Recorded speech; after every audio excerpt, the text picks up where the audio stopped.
섹션 1. 광화문의 겨울, 그리고 차가운 침묵. 2025년 12월 12일 오전 9시 30분. 서울 종로구 세종대로 정부 서울청사 19층 대회의실. 창밖으로 보이는 북악산 능선에는 밤사이 내린 눈이 희끗하게 남아 있었습니다. 하지만 회의실 안의 공기는 바깥의 영하 10도 추위보다 더 차갑고 건조했습니다. 테이블 위에는 김이 피어오르는 녹차 잔들이 놓여 있었지만 누구도 손을 대지 않았습니다. 경제부총리 주재로 열린 긴급 거시경제금융회의. 말이 좋아 회의지 사실상 5대 그룹 최고 재무책임자 CFO들을 소집한 군기잡기 자리였습니다. 상석에 앉은 기획재정부 최국장의 미간에는 깊은 주름이 패여 있었습니다. 그의 시선은 맞은편에 앉은 국내 최대 반도체 기업 S전자의 박전무에게 고정되어 있었습니다. 대형 스크린에 띄워진 환율 그래프는 붉은색 실선이 가파르게 우상향하며 1482.5원을 가리키고 있었습니다. 심리적 저지선이라 불리던 1450원이 무너진 지 불과 일주일 만이었습니다. 박전무님, 그리고 여기 계신 임원 여러분. 최 국장이 침묵을 깨고 입을 열었습니다. 그의 목소리는 차분하려 애썼지만 끝부분이 미세하게 떨리고 있었습니다. 지금 환율 시장이 비이성적인 과열 양상을 보이고 있습니다. 당국이 확인한 바로는 기업들이 수출 대금으로 받은 달러를 시장에 풀지 않고 과도하게 보유하고 있다는 지적이 있습니다. 지금은 국가적 비상 상황입니다. 기업들이 애국하는 마음으로 협조해 주셔야 합니다. 애국, 협조. 박 전무는 그 단어들을 들으며 테이블 아래로 주먹을 꽉 쥐었습니다. 그의 머릿속에는 오늘 아침 보고받은 자금팀의 긴급 보고서가 떠올랐습니다. 내년 반도체 장비 도입 대금 결제 필요액 12억 달러. 환율 1,500원 돌파 시 영업이익률 3% 하락 예상. 박 전무님, 저희도 하황의 심각성은 인지하고 있습니다. 하지만 지금 보유한 달러는 잉여 자금이 아닙니다. 당장 다음 달에 결제해야 할 원자재 대금과 설비 투자 비용입니다. 지금 달러를 팔았다가 나중에 1,500원, 1,600원에 다시 사야 한다면 그 환차손은 고스란히 주주들의 피해로 돌아갑니다. 배임 이슈가 될 수도 있습니다. 최 국장의 얼굴이 불그락 푸릇해졌습니다. 과거라면 정부의 한마디에 기업들이 알아서 달러 보따리를 풀었을 것입니다. 이른바 관치금융의 서슬퍼런 카날이 먹히던 시절이었습니다. 하지만 지금 2025년의 기업들은 요지부동입니다. 정부가 가용한 모든 수단을 동원해 방어하겠다고 하지 않았습니까? 4천억 달러가 넘는 외환 보유액이 있습니다. 우릴 믿고 물량을 좀 내놓으시란 말입니다.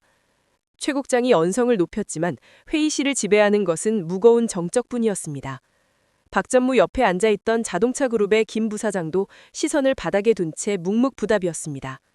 그들의 침묵은 무언의 항변이었습니다. 정부를 믿으라고요? 지난달에도 환율 안정될 거라고 호언장담하지 않았습니까? 그런데 결과는 어떻습니까?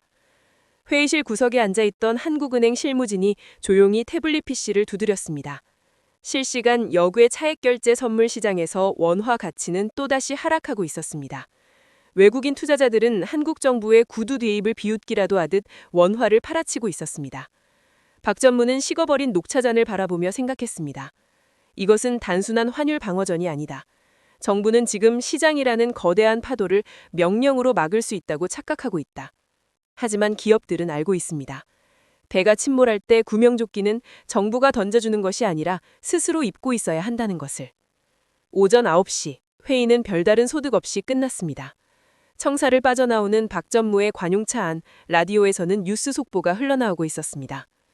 오늘 외환시장, 개장과 동시에 1,485원을 돌파했습니다. 정부의 강력한 경고에 불구하고 박 전무는 창밖의 광화문 이순신 장군 도상을 바라보며 비서에게 짧게 지시했습니다.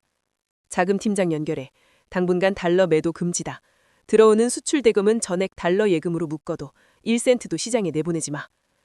정부는 협조를 요청했지만 기업은 각자 도생을 선택했습니다. 그들이 이토록 정부를 불신하고 달러를 움켜쥐는 진짜 이유, 그 뿌리는 생각보다 훨씬 더 깊고 어두운 곳에 닿아 있습니다. 섹션 3. 종이로 만든 방패와 0%의 절벽. The Paper Shield and the Cliff of 0%. 2025년 12월 28일 오후 4시 서울 강남구 테헤란로 강남 파이낸스 센터 PB Private Banking 센터. 폐장을 알리는 종소리는 울리지 않았지만 이곳의 하루는 이미 마감되었습니다. VIP 상담실에 앉아있는 20년 차 베테랑 프라이빗 뱅커 최 이사는 눈앞에 고객이 내민 서류를 복잡한 심경으로 바라보고 있었습니다. 고객은 강남의 빌딩 세 채를 가진 70대 자산가였습니다. 그는 평생을 보수적으로 투자해온 소위 콘크리트 원화 투자자였습니다. 그런 그가 오늘 자신의 유동자산 50억 원 전액을 미국 국채와 달러 ETF로 옮겨달라고 서명한 것입니다. 회장님, 정부가 환율 안정화 의지가 강합니다. 지금 환전하시면 수수료도 그렇고 나중에 환율이 떨어지면 손해를 보실 수도. 최 이사의 의례적인 만류에 노신사는 찻잔을 내려놓으며 나직이 말했습니다.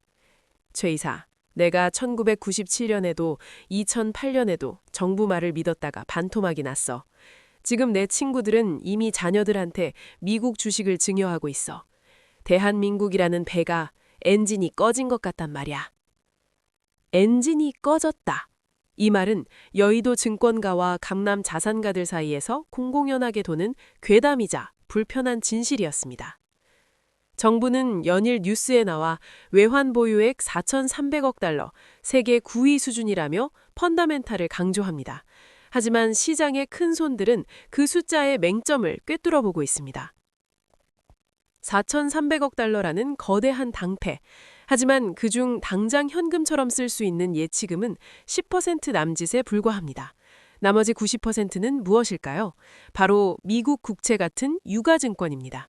즉, 위기가 닥쳐 달러가 급할 때 정부는 이 유가증권을 시장에 내다 팔아야 현금을 줄 수 있습니다. 하지만 이것은 종이로 만든 방패와 같습니다. 한국이 보유한 막대한 미국 국채를 급하게 매각하려 들면 시장은 이를 한국이 정말 위급하구나 라는 시그널로 받아들입니다. 이는 오히려 투기 세력에게 공격의 빌미를 주게 됩니다.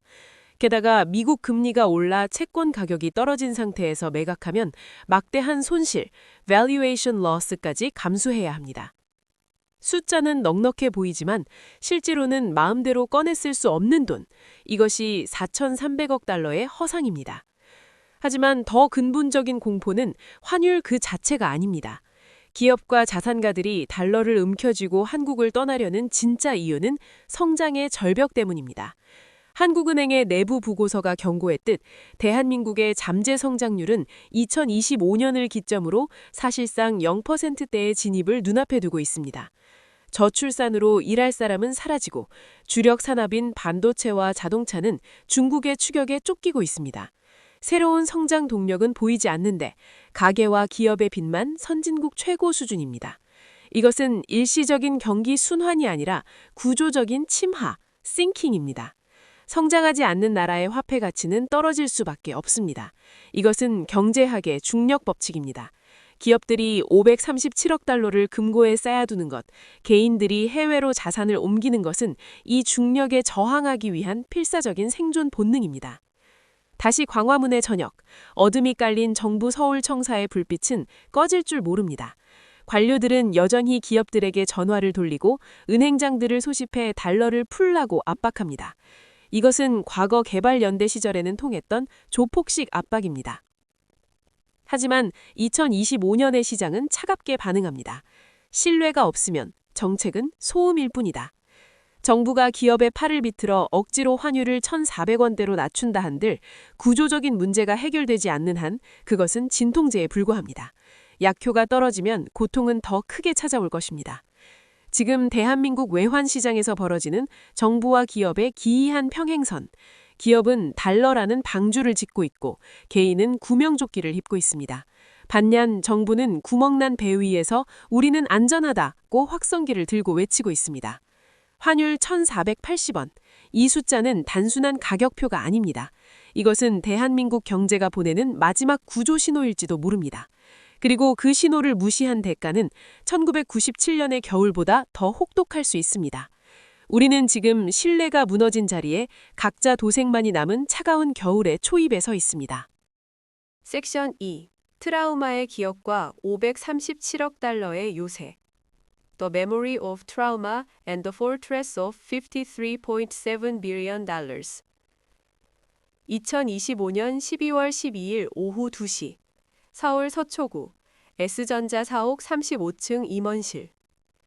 박 전무는 블라인드 사이로 들어오는 오후의 햇살을 등지고 책상 위에 놓인 두툼한 보고서를 응시하고 있었습니다. 표지에는 그룹사 외화 유동성 현황 537억 달러라는 숫자가 굵은 고딕체로 찍혀 있었습니다. 이 537억 달러, 이것은 단순한 숫자가 아닙니다. 이것은 대한민국 5대 그룹이 정부의 눈총을 받아내며 쌓아올린 거대한 요새, 포트레스입니다. 한국은행이 발표한 거주자 외화 예금 역대 최고치 경신 뉴스 뒤에는 생존을 위해 본능적으로 달러를 긁어모은 기업들의 처절한 몸부림이 있었습니다. 박 전무가 넥타이를 느슨하게 풀며 쓴웃음을 지었습니다. 아까 청사에서 최 국장이 했던 말이 귓가를 맴돌았습니다. 기업들이 애국하는 마음으로. 애국이라. 그는 서랍 깊숙한 곳에서 낡은 사진 한 장을 꺼냈습니다. 1998년 그가 대리 시절 찍은 회사 워크샵 사진이었습니다. 사진 속 선배들의 절반은 그해 겨울 회사를 떠나야 했습니다. 1997년의 외환위기. 그때도 정부는 말했습니다. 펀더멘탈은 튼튼하다. 동요하지 말라. 그 말을 믿고 달러를 팔아 원화를 쥐고 있던 기업들은 줄줄이 흑자 부도를 맞았습니다. 이익은 나는데 당장 결제할 달러가 없어서 쓰러진 것입니다.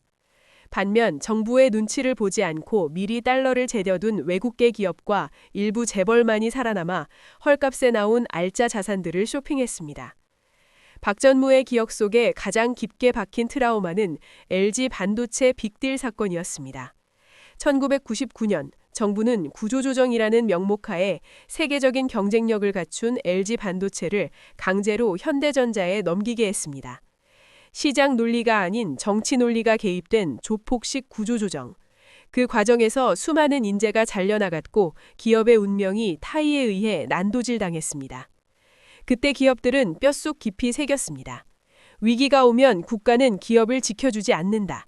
아니, 때로는 국가가 기업의 목을 쥘 수도 있다. 그 학습 효과는 2008년 글로벌 금융위기 때 증명되었습니다. 환율이 1,600원까지 치솟았을 때 달러가 없는 기업은 키코 사태 등으로 공중분해되었지만 현금, 즉 달러를 쥔 기업은 위기를 기회 삼아 점유율을 늘렸습니다. 2025년의 지금 기업들이 금고문을 걸어 잠근 이유는 명확합니다. 정부가 말하는 환율 안정보다 더 무서운 것이 유동성 고갈이기 때문입니다. 전무님, 재무팀장입니다. 인터폰이 울렸습니다. 말해. 지금 시중은행에서도 달러 구하기가 쉽지 않다고 합니다. 개인 자산가들이 달러 예금으로 쏠리고 있고 일부는 아예 미국 국채나 해외 부동산으로 자산을 옮기고 있습니다. 환투기가 아니라 자본 도피 조짐이 보입니다. 박 전무의 눈빛이 매서워졌습니다. 기업뿐만이 아니었습니다. 학습된 스마트한 개인들, 이른바 서학개미도 움직이고 있었습니다.